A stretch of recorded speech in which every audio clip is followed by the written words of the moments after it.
23살 네. 되는 학생이신데 아프다고 합니다. 네. 팔, 허벅지, 다리, 뭐 종아리 이런 쪽으로 점점 이렇게 섬유 근육통 이거 뭐 진단할 수 없는 병이잖아요. 그렇죠. 스트레스는 많아졌는데 회복력마저 떨어지면 추나 치료나 도수 치료를 받으면 도움이 많이 됩니까?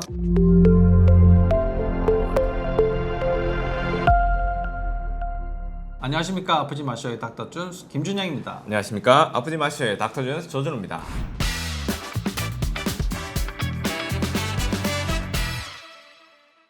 오늘도 가슴 아픈 랜선 상담소 소식을 하나 가지고 왔는데요. 여성분이세요. 여성분이시고 유학을 가 있으신 젊은 여성. 이게 나이가 뭐 한 23살이네요. 23살 네. 되는 학생이신데 아프다고 합니다. 네. 아프다. 네. 저희들이 예전에 섬유 근육통 시리즈로 이렇게 많이 네. 했지 않습니까? 네. 그 내용을 보시고 자기 얘기가 너무 네. 맞는 것 같다 해서 이렇게 말씀을 주셨는데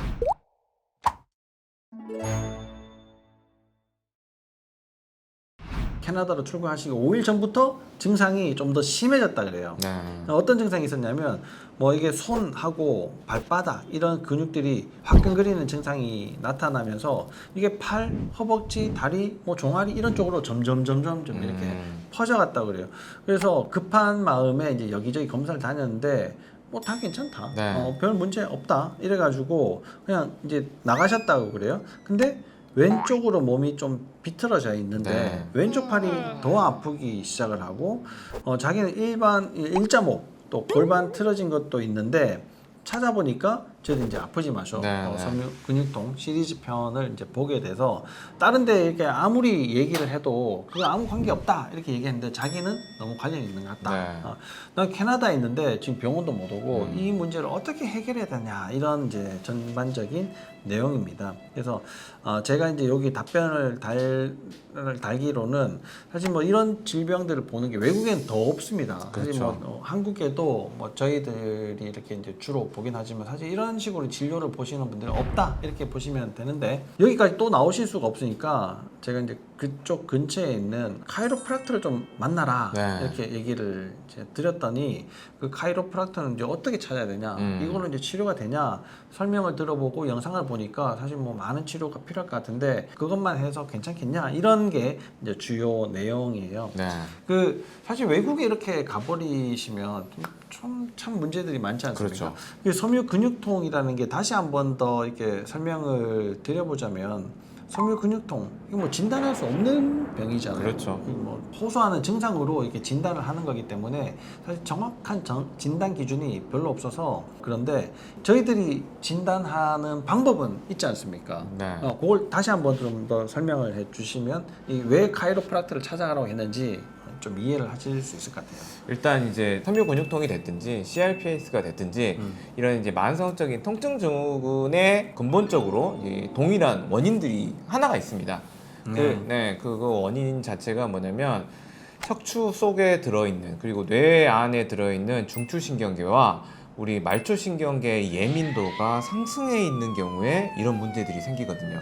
그래서 이 신경계 자체가 우리가 통증으로 치면 감각신경만 생각을 하지만 똑같은 회로를 운동신경도 씁니다. 네. 그리고 내장기관을 쓰는 신경도 같이 쓰고 있습니다. 그래서 그 신경계통의 어떤 주행에 문제가 생기면 이 말초신경과 중추신경의 민감도, 예민도가 상승해 버리면서 통증이 아닌 것들도 통증으로 느끼게 되고 약한 통증도 강한 통증으로 느끼면서 결국 그런 것들이 다시 출력으로 나가는 거거든요. 그렇죠. 그래서 출력이 또 어디로 가냐? 하나는 호르몬계를 움직입니다. 특히 호르몬계 중에서는 스트레스 호르몬을 움직이고요. 두 번째 하나는 자율신경을 움직입니다. 그래서 혈관을 움직이고 내장기관을 움직입니다. 그리고 세 번째는 또 근골격계로 갑니다. 특히 근육으로 가가지고 근육을 또 수축을 시키거든요. 단단하고 뭉치게. 그래서 더욱더 통증과 또 내장기관의 문제와 그리고 어떤 호르몬 불균형 더하기 정서적인 문제까지 문제를 일으킬 수가 있거든요. 들어오는 정보를 이 중간에서 잘못 해석을 해서 그렇죠. 이상한 출력을 내버리니까 네. 여기서는 근육도 뭉쳐지고 내장기관도 이상하게 되고 네. 혈관도 좁아지고 뭐 별의별 문제들이 네. 더 많이 생기게 된다 이런 말씀인 것 같네요. 이게 섬유 근육통, 뭐 복합 통증 증후군 이런 거에 다 해당이 된다는 말씀이십니까? 네. 이게 공통 분모가 반드시 있는 거거든요. 실제로 우리가 뭔가를 문제를 일으킬 때는 그런 것들을 스트레스 요인이라고 하지 않습니까? 네. 근데 스트레스 요인이 꼭 우리 이런 물리적인 문제뿐만 아니라 여러 가지가 있지만 거기에 대응하는 우리 실은 회복력도 있습니다. 네. 그래서 스트레스가 많더라도 회복력이 좋다면 이런 것들은 스트레스가 되지가 않습니다.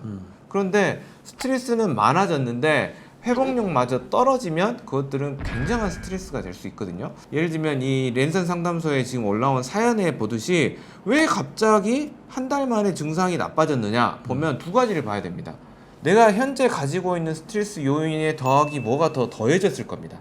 회복력은 더 떨어졌을 겁니다. 그러면서 그 결과값으로 스트레스 수치가 올라가면서 거기에 대한 일련의 반응들이 여러 가지 감각적인 통증, 뭐 운동 문제, 내장기관 문제로 나타나는 거거든요. 특히 우리가 봐야 될 이 스트레스 요인의 원인을 보면 이분은 뭐 척추가 예를 들면은 비틀어져 있다, 골반이 비틀어져 있다 이렇게 표현했는데 그게 그 유학을 가기 전에도 이미 비틀어져 있을 거고 그렇죠. 가서도 뭐 더 비틀어지진 않았을 거예요. 근데 환경이 바뀌면서 생기는 어떤 정서적인 스트레스 더하기 음식, 식재료가 바뀌면서 생기는 어떤 화학적인 영양소와 관련된 스트레스들이 얹혀지면서 증상들이 확 증폭이 되지 않았을까 이렇게 생각을 해볼 수 있죠. 맞아요. 그럴 수 있죠. 그러면 일단 뭐 다시 돌아올 수는 없으니까 네. 거기에서 어떻게든 해결을 해야지 되는데 네. 이 카이로프락터 그냥 우리 뭐 나라로 치면은 뭐 도수 치료, 네, 그죠? 물리치료. 뭐 추나 치료, 네. 뭐 이런 걸로 이제 얘기를 해볼 수가 있을 것 같은데 비슷한 사연이 지금 여기 한국에도 네. 많이 있으시단 말이에요. 그럼 이런 분들이 그 추나 치료나 도수 치료를 받으면 도움이 많이 됩니까?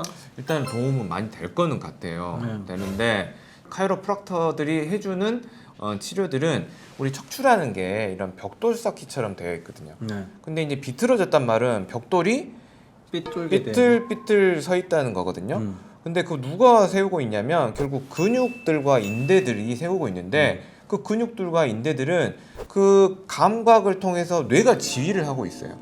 그래서 그런 정렬 상태들에 대해서 한번 리셋을 해주는 개념입니다. 네. 그래서 리셋이 되면 좀 편해지죠. 그렇죠. 그런데 우리가 다시 그게 유지가 되려면 단단한 조직들이 꽉 잡아줘야 되거든요. 그런 것들은 실제로는 좀 부족한 치료 중에 하나죠. 그 단단한 조직이라는 게 인대. 네. 예, 그럼 인대가 더 단단해져야 되는데 카이로프락틱 치료, 네. 도수 치료, 추나 치료 이런 것들은 인대 강화는 할 수 없다. 네네. 그러면 인대 강화를 같이 이제 치료를 하는 것이 결국은 섬유 근육통을 극복할 수 있는 아주 좋은 방법이긴 한데 지금 외국에 있으니까 네네. 형편이 안 돼서 이제 그런 거고 국내에 이제 계시는 분들은 저희들이 이제 치료를 하는 방법을 이용을 하시면 그 지긋지긋하고 네. 괴로운 섬유 근육통으로부터 좀 벗어날 수 있는 좋은 계기가 될 것 같습니다.